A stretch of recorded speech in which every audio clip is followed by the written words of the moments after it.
কাজের আলাদা তো এক্সাইটমেন্ট কারোর মধ্যে আমি দেখি না। হাফ এন আওয়ার ব্রেক দিয়েছি, সবাই এক্সাইটেড। ইয়েস, হ্যাঁ হইল।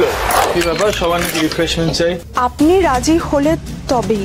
স্যার আমি তো এই অফিসে অ্যাকাউন্টস দেখি স্যার, কিন্তু এই কেসটা এমনভাবে আমিও ইনভলভ হয়ে গেলাম স্যার। আর সত্যি বলছি স্যার, মানে কেসটা জেতাতে আমারও এত আনন্দ।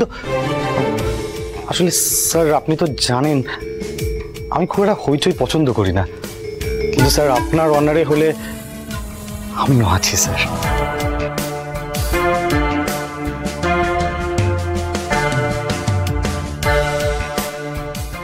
Half an hour break. শুধু জল খাবেন আর এত কিসের এক্সাইটমেন্ট সবার? হ্যাঁ, কাজের আলাদা তো এক্সাইটমেন্ট কারোর মধ্যে আমি দেখি না। হাফ এন আওয়ার ব্রেক দিয়েছি, সবাই এক্সাইটেড। ইয়েস, হ্যাঁ হইল। সবাইকে হাফ এন আওয়ার এক্সট্রা কাজ করতে হবে। ওকে স্যার, ওকে স্যার, করবো। আজই ডাউনলোড করুন আর এনজয় করুন আপনার পছন্দের শো।